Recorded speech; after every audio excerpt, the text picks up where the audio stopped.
On va rester sur 3 sujets. Ce soir, on évoquera juste le Bénin, le Cameroun et puis le Congo pour aller rapidement. Autour du plateau ce soir, j'accueille Dominique Alizio, directeur de publication des chroniques de la semaine. Bonsoir Dominique. Et bonsoir Samuel, Rodrigue, mon ami. Et... Biani, on est là ensemble, non? Comme d'habitude. Rodrigue Gaego, bonsoir Rodrigue. Bonsoir Samuel et bonsoir à Dominique et bonsoir également à David, bonsoir. Bonsoir. Nous commençons avec le Bénin rapidement. L'ancien chef de l'État béninois et opposant en exil, Thomas Boni, arrivé mercredi à Cotonou où il devait être reçu par le président Patrice Talon pour résoudre la crise qui secoue le pays selon le gouvernement et certains membres de son entourage. Mais cette rencontre n'a finalement pas eu lieu. Le Bénin réputé stable traverse une crise politique depuis les législatives d'avril dont l'opposition avait été exclue. La journée s'est déroulée dans la confusion après une succession d'annonces et de démentis. L'opposant a été accompagné d'une importante délégation de la CEDEAO impliquée dans la résolution de la crise béninoise, mais celle-ci s'est finalement rendue sans lui à la présidence pour échanger avec Patrice Talon. Dominique Alizio, vous avez compris un peu ce qui s'est passé à Cotonou hier. Il devait rencontrer le chef de l'État, il est arrivé, et finalement ils ne se sont pas rencontrés, il est remonté dans l'avion, il a quitté comme si le Bénin n'était pas son pays finalement. Non, c'est le constat que nous tous nous faisons parce que selon les médias béninois, il devait rencontrer le président Patrice Talon, échanger notamment sur la crise, puisque on estime qu'il est l'un des acteurs de cette crise qui s'est passée au Bénin. D'ailleurs, l'antagonisme entre les deux hommes n'est pas à inventer.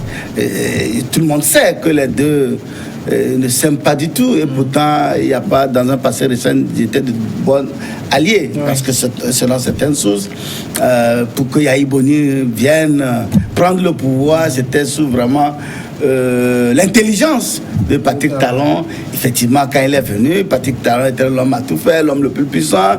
Et il a choisi les points juteux, puisqu'il était, lui, il était dans les affaires. Et notamment le coton, où il a prospéré, où il a, bien sûr, nuit dangereusement aux paysans, aux cotoculteurs. Mais bon, lui, il s'est fait beaucoup de magots. Mais plus, et au deuxième mandat de Yahi Boni, le clash est survenu. Et depuis, les deux hommes sont vraiment dans un antagonisme sans précédent. Maintenant, qu'est-ce qui s'est passé? Pourquoi il n'est pas allé rencontrer Patrick Talon? Encore qu'il est venu à Cotonou par l'avion présidentiel du Nigeria. Donc, bon, on estime que c'est depuis son exil, c'est au Nigeria qu'il s'est réfugié. Oui, depuis 2 mois, il est parti vivre au Nigeria. Justement, si nous faisons un rapprochement, on peut se dire, ben, voilà le Nigeria qui ferme la frontière depuis entre le Bénin et quand le Nigeria ferme la frontière, c'est le Bénin qui en pâtit sérieusement. Est-ce qu'il est un acteur? Est-ce qu'il a contribué à cela? Bon, maintenant, pourquoi? Qu'est-ce qui s'est passé entre-temps? Parce que jusqu'à présent, les médias ne nous ont pas encore révélé, les médias béninois, le vrai et enfin point d'achoppement entre les deux pour qu'ils ne puissent pas se rencontrer. Donc, on attend dans les prochains jours pour voir fondamentalement ce qui s'est passé. David Djabavi, la situation a été un peu confuse au niveau de Cotonou. C'est vrai qu'après qu'on ait pris la loi d'amnistie, on attendait le retour de Yahi Boni, mais pas pour qu'il fasse une virée. On l'attendait pour qu'il rentre et qu'il s'installe, qu'il reprenne entièrement sa place d'ancien chef d'État. Oui, et ça s'est exprimé librement par le président Patrice Talon lors de sa dernière sortie sur les médias français. Il a parlé de l'amnistie. Il a dit qu'il n'est pas contre le retour de Yahi Boni. Il a même invité à revenir au Bénin. Donc, il n'y a pas de raison pour que Yahi ne vienne pas. Mais le problème, c'est qu'il faut savoir comment revenir au Bénin. Yahi Boni n'est plus chef d'État au Bénin, à ce que je sache. Il y a une autorité qui est dévolue à l'actuel président, Patrice Talon. Et donc, il faut respecter cette autorité-là. Boni, aujourd'hui, est devenu un peu comme un citoyen lambda ordinaire de Cotonou. Et il faudrait qu'il se plie à cela. Un ancien président a un statut. Ce n'est pas un citoyen lambda. Mais s'il a un statut qui respecte ce statut-là, je pense que c'est ce qui manque à Yahi Boni aujourd'hui. Il y a trop de fixations sur sa personne. Yahi ne représente pas encore une menace pour le pouvoir de Talon, parce que Talon il est encore au pouvoir pour les 2 ou les 3 prochaines années, en tout cas avant les prochaines élections présidentielles. Il a eu le temps d'avoir dirigé le pays pendant 2 mandats. Il a respecté la Constitution. Il ne s'est plus représenté. Qui profite de sa retraite. Il n'est pas le seul chef, il n'est pas le seul ancien président du Bénin.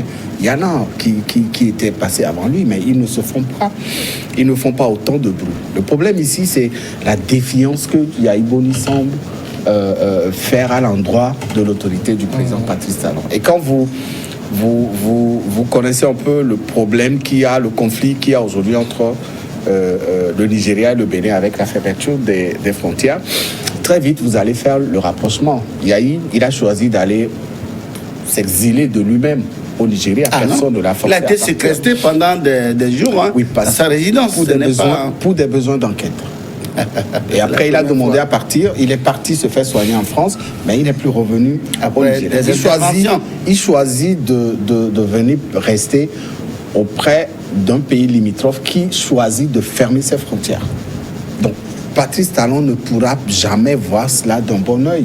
Il faut que Yahi Boni comprenne que il n'a pas à défier l'autorité. Il a été chef d'État, il est aujourd'hui à la retraite, qu'il profite de sa retraite. Et moi, je dis qu'il s'estime même heureux d'avoir pu être autorisé à quitter le territoire béninois aujourd'hui. Il aurait pu être mis aux arrêts, rien ne se passera. Ah bon? Il a fait contre Patrice Talon quand il était dans l'opposition, avec cette affaire de tentative d'empoisonnement, etc. Il a verrouillé tous les circuits contre Patrice Talon. Aujourd'hui, l'homme est au pouvoir. Vous êtes plus chef d'État. Ayez la décence de respecter au moins l'autorité qu'incarne la présidence de Patrice Talon. Mais quand vous voulez défier cette autorité, vous risquez de vous retrouver dans cette situation. Rodrigue, vous comprenez un peu ce qui se passe au Bénin actuellement? Je fais l'effort de comprendre. Je veux dire dans un premier temps que je suis un peu d'accord avec David, mais je vois le problème sous un autre angle. Vous savez, dans un premier temps, pourquoi Yahi Boni ne peut pas revenir comme ça au Bénin? Parce que Talon a dit « je t'invite à venir ». Quelqu'un qui t'a assigné pratiquement à résidence. On a carrément barricadé sa porte. On a déposé des conteneurs devant sa maison, l'empêchant de faire tout mouvement. Il a crié qu'il était malade. Il n'y a pas de visite. Et c'est sous la médiation de ces chefs-là, de ces présidents voisins, que finalement, il a pu être autorisé à prendre un vol pour Paris et se faire soigner. Alors c'est normal que l'homme ne se sente plus en sécurité dans ce pays-là et choisisse de s'exiler dans un État voisin, surtout qui a joué un rôle dans son évacuation, si on peut le dire ainsi. Donc, voilà un peu, dans un premier temps, comment je vois la chose. Maintenant, est-ce qu'il y a fixation sur la personne de Yahi Boni? Non, je dirais plutôt que c'est Patrice Talon qui fait fixation sur un adversaire qui le connaît peut-être mieux que quiconque et qui lui pose des problèmes parce qu'ils ont été coéquipiers. Il a été pratiquement le capitaine de l'équipe de Yahi Boni et il a été dans les tout premiers rôles. Et aujourd'hui, avec son choix d'écarter tout le monde, y compris tous ceux qui l'ont poussé, tous ceux qui l'ont amené au pouvoir, vous allez voir qu'il a écarté tout le monde. C'est un peu comme on fait le marché ensemble, les courses ensemble et tout. On arrive, on prépare, le plat est prêt et puis basta, je renvoie tout le monde. Alors ça ne peut pas créer un esprit d'apaisement dans le pays. Alors dans un premier temps, c'est un peu comme si lors des négociations, selon mes informations, pour que Yahi Boni revienne, c'est pour une raison que la CEDEAO a jugé bon, enfin, que ses amis de la CEDEAO, parce que moi j'ai toujours dit, c'est un syndicat de chefs d'État, ses amis ont souhaité l'accompagner. Maintenant, l'accompagner selon nos informations, Patrice Talon ne serait pas d'accord avec le choix là, ou le rôle que le Nigeria serait en train de jouer. Dans un second temps, on nous fait comprendre qu'il s'attendait à ce que ce soit le président Bouhari lui-même qui effectue le déplacement et non lui envoyer un ancien président.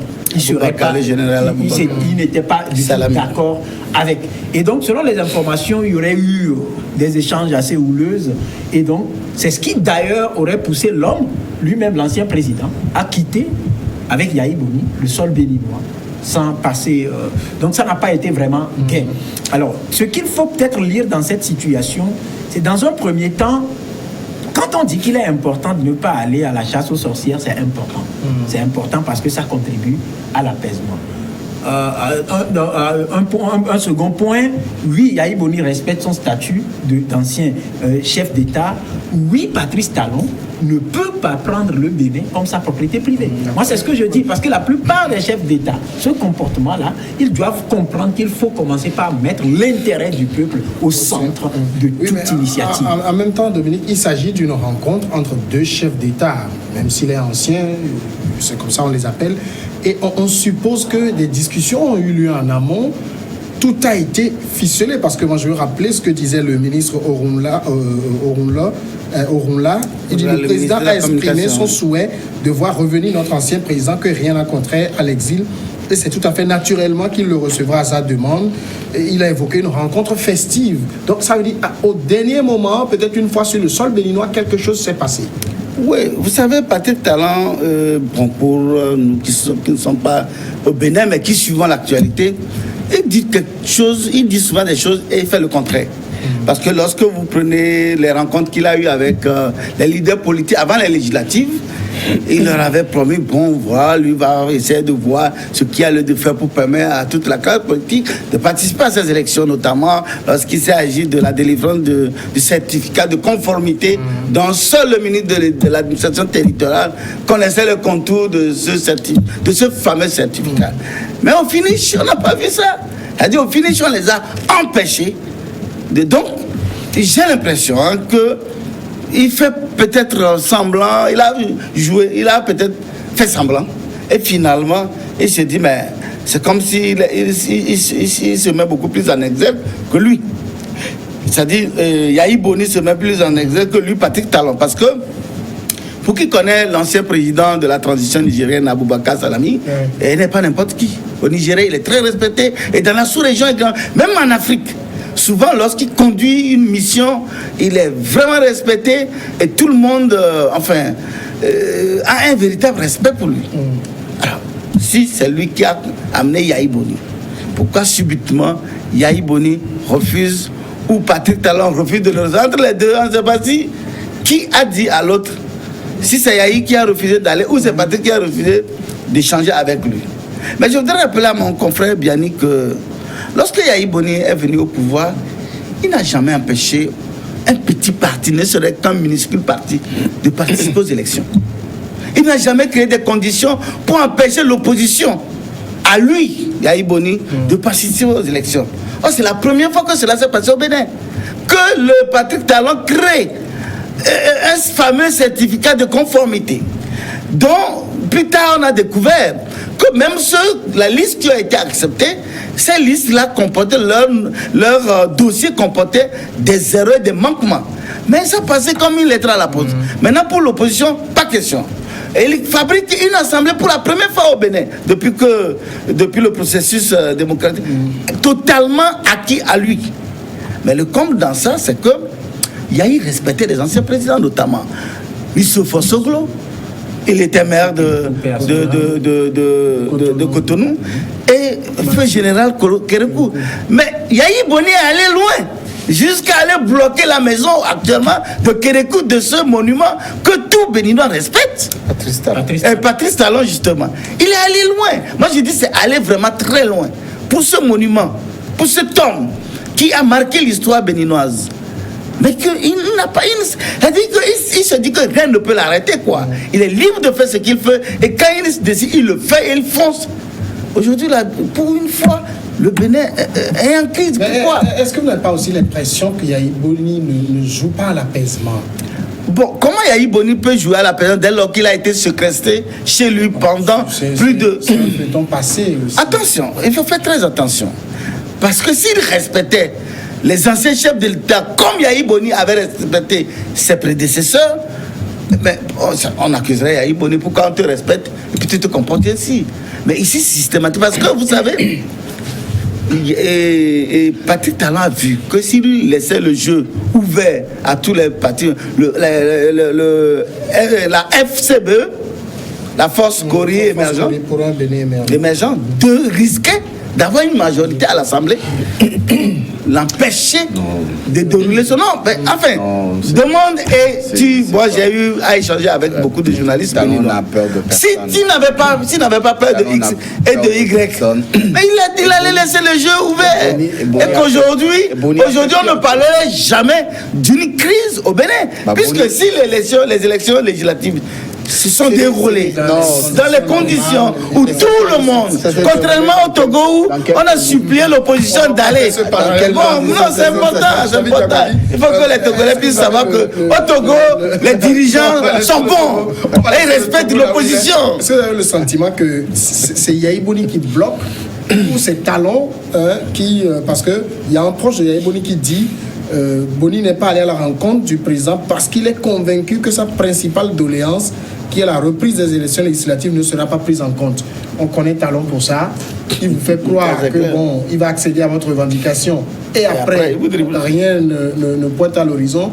C'est Talon qui bloque ou c'est Boni Yahi qui bloque? Rien n'oblige Talon à appliquer les promesses qu'il a faites.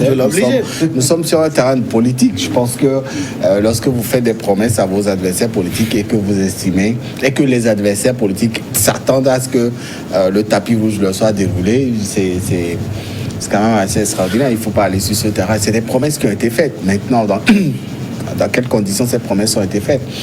Talon, aujourd'hui, en tout cas, ce que je sache, est l'un des meilleurs présidents du Bénin.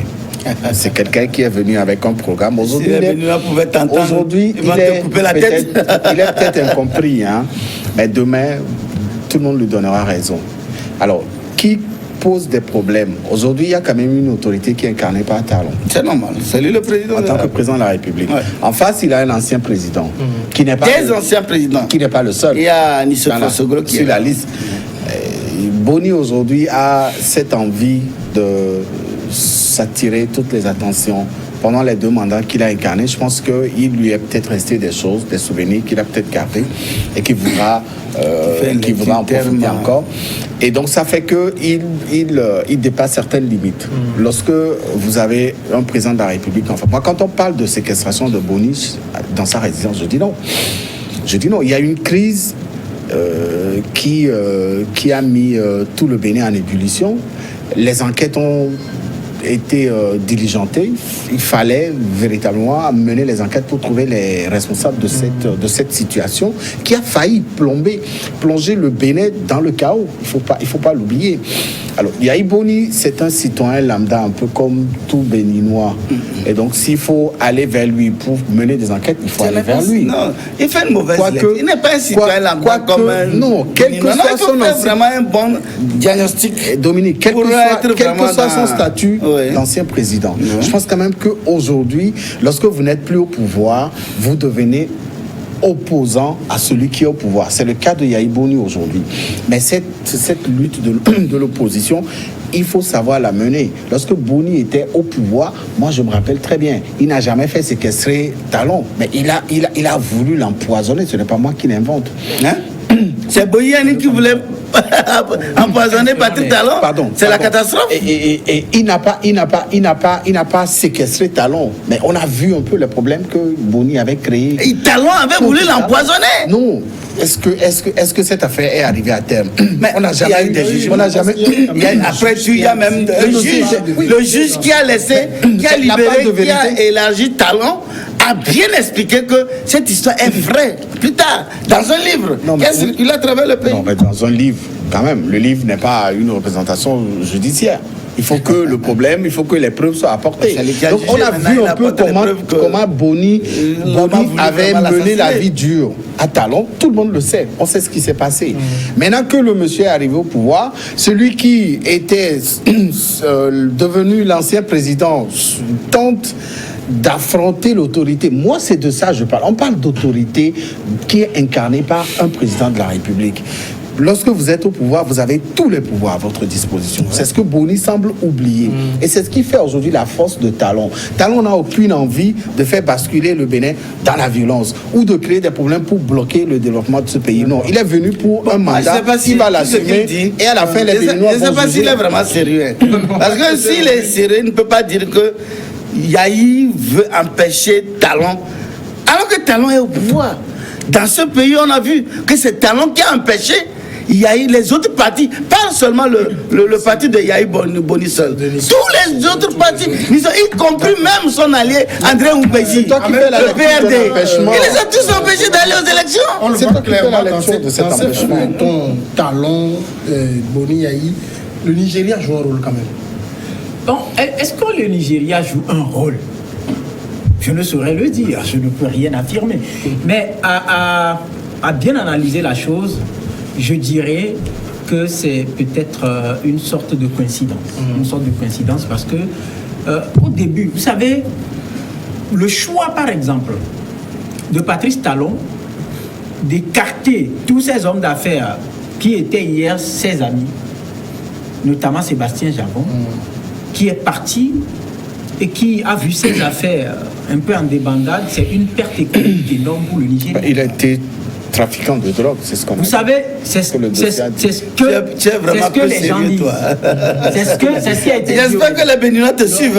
Vous savez qu'avec sa société Kajaf Komon à l'époque, les produits congelés et d'autres produits que sa société commercialisait faisait un pont entre l'économie du Bénin et l'économie du Nigeria. Et vous allez voir que arrivé juste à Sémé, sans aller trop loin, vous comprenez que à l'époque, on ne pouvait même pas parler de Dangote qui venait. On parlait de Sébastien Javon. Et donc, c'est une force économique pour le Bénin et pour le Nigeria. Aujourd'hui, le Nigeria est sous l'emprise non seulement du terrorisme, mais d'une pauvreté et constate que avec la coupure de ce cordon-là, le peu qui doit rester au Nigeria quitte le Nigeria pour arriver au Bénin et il n'y a pas de vice-versa. Donc, c'est devenu il n'y a pas de retour. Et donc, normal que face à une crise économique éminente, que cet homme puisse décider de sécuriser les produits au profit du peuple du Nigeria. Mais on ne peut pas écarter aussi une certaine guerre indirecte d'intérêts, parce que ce sont des intérêts. Mais on sait que Yahi Boni et Olusegun Obasanjo sont très bons amis. Olusegun a eu la... J'en viens. C'est pour ça que je parle des intérêts. Ça ne s'arrête pas qu'aux amitiés. Parce que l'amitié se base également sur des intérêts donnés. Et donc, si à ce niveau-là, c'est une pente qui glisse beaucoup plus en défaveur du Nigeria, alors le Nigeria ne peut que chercher à glisser la pente vers l'autre pour stabiliser peut-être ne serait-ce qu'équilibrer. Vous allez voir, quand on lit un peu, on voit les conditions que le Nigeria pose.